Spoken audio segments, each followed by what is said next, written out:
Hey everybody, this is Vince Miller. Thank you so much for joining me for some more time in God's Word. Our call out today goes to Randy Cook from Mendota Heights, Minnesota, who's taking some big steps of faith by reconciling some issues of the past.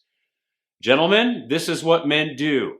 This is what we all need to do as believers. Step into something hard today, will you, and reconcile some issues of the past.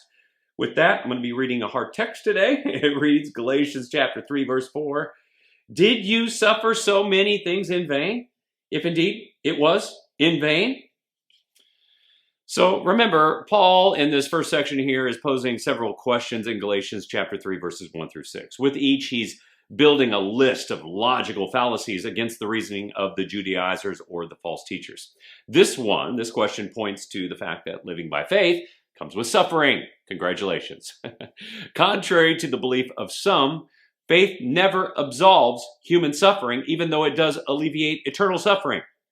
Faith in Jesus always assumes that we are going to suffer here, even though we won't suffer there. That we're going to suffer here, even though we won't suffer there. Therefore, Paul's point is suffering and faith would be all for nothing if they try to manufacture a gospel that attempts to alleviate the suffering, which is what's happening here.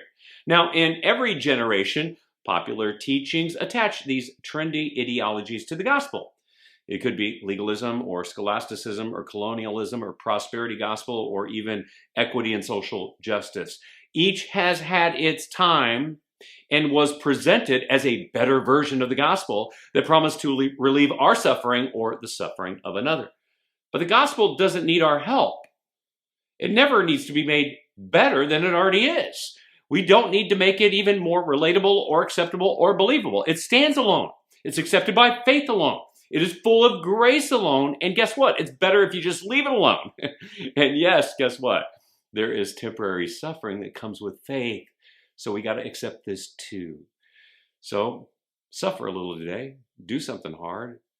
But receive the grace by faith through belief in Jesus Christ. I love you guys. I pray this has blessed you. If it has, then share it with someone else, will you? And I'll see you right back here again tomorrow.